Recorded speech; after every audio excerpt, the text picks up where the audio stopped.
Cette vidéo pour montrer comment trouver la notation scientifique. Donc déjà la règle, la notation scientifique est formée d'une partie décimale, c'est-à-dire un nombre finalement, un nombre décimal. Par contre, il faut qu'il n'ait qu'un seul chiffre et qu'il ne soit pas 0 devant la virgule.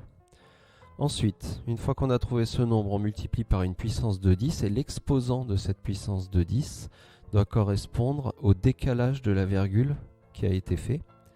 Et si en plus le nombre est petit, donc c'est-à-dire de la forme 0, quelque chose, l'exposant sera négatif, sinon on le laisse positif.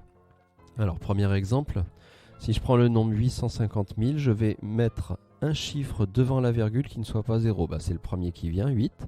En mettant la virgule derrière, ça va faire 8,50 000, sauf que, ayant mis la virgule, les zéros deviennent inutiles. Donc ça ne me fera que 8,5. Donc voilà comment on trouve cette partie décimale de manière assez simple. On vient mettre la virgule derrière le premier chiffre qui n'est pas 0.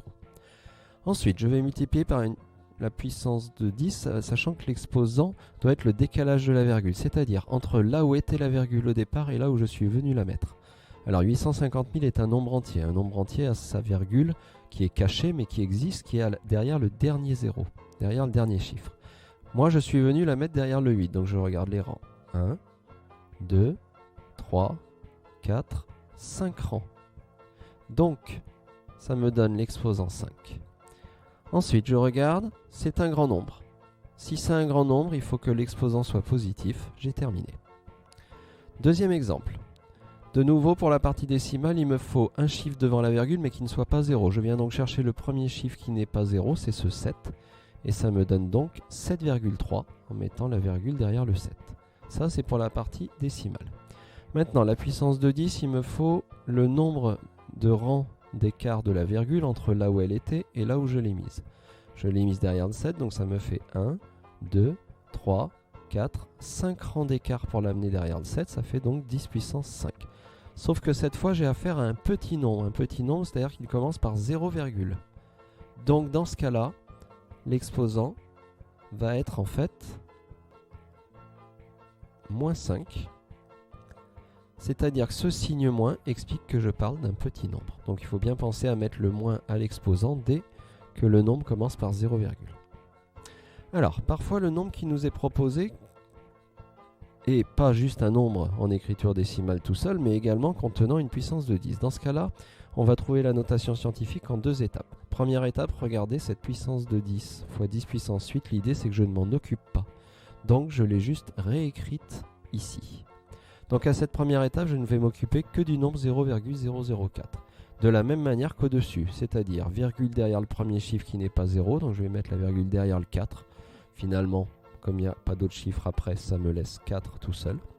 Je cherche le décalage de la virgule, 1, 2, 3 rangs pour l'amener derrière le 4, donc ça fait 10 puissance 3. Mais je n'oublie pas que comme le nombre a commencé par 0, c'est qu'en fait je mets un exposant négatif. Alors, cette partie-là, 4 fois 10 puissance moins 3 que je viens de trouver, correspond pour l'instant à ce nombre. Ensuite, le fois 10 puissance 8, je l'ai recopié à la fin de mon calcul. Et là, l'idée, c'est de garder mon 4 devant, la partie décimale. Et maintenant, de calculer ces deux puissances de 10 ensemble, avec la règle qui me dit, lorsque je multiplie des puissances de 10, c'est que je dois ajouter les exposants. C'est-à-dire que je vais chercher combien vaut moins 3 plus 8. Moins 3 plus 8 vaut 5. Et j'ai terminé, j'ai la notation scientifique. On réexplique ça sur l'exemple suivant. Je m'occupe du 3 millions dans un premier temps en mettant la virgule derrière le premier chiffre. Ça va faire 3, virgule, tous ces zéros qui deviennent inutiles, donc ça me fait finalement juste 3. Ensuite, je compte le décalage de la virgule. Dans 3 millions, la virgule était derrière le dernier zéro. Je compte 1, 2, 3, 4, 5, 6 rangs pour l'amener derrière le 3. Donc ça fait 10 puissance 6. Attention, je ne mets pas moins 6 parce que là, je n'ai pas affaire à un petit nombre, j'ai affaire à un grand nombre. Ensuite, ce fois 10 puissance 5, je ne m'en suis pas occupé à la première étape. Je l'ai donc recopié ici. Maintenant, je reprends le 3 inchangé. Il a bien un chiffre devant la virgule.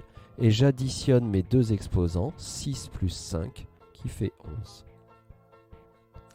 De nouveau, les mêmes explications pour le dernier exemple. Je m'occupe d'abord de la notation scientifique de ce nombre-là. Je vais mettre la virgule derrière le 3 qui est le premier chiffre qui n'est pas 0. Donc ça va faire 3,26. Je regarde tout de suite. 1, 2, 3. Il y aura 4 rangs d'écart. Donc ça fait 3,26 fois 10 puissance 4. Sauf que mon nombre commence par 0, donc c'est finalement puissance moins 4. Ensuite, le fois 10 puissance moins 7. Je ne m'en occupais pas à la première étape, je l'ai donc recopié ici. Maintenant, je vais pouvoir reprendre mon 3,26 sans le changer, parce qu'il a bien un chiffre devant la virgule. Et maintenant, mes deux exposants, moins 4 et moins 7, je les ajoute. Moins 4 plus moins 7 vaut moins 11. Et j'ai bien trouvé la notation scientifique, un chiffre devant la virgule et la puissance de 10. Voilà le fonctionnement de la notation scientifique.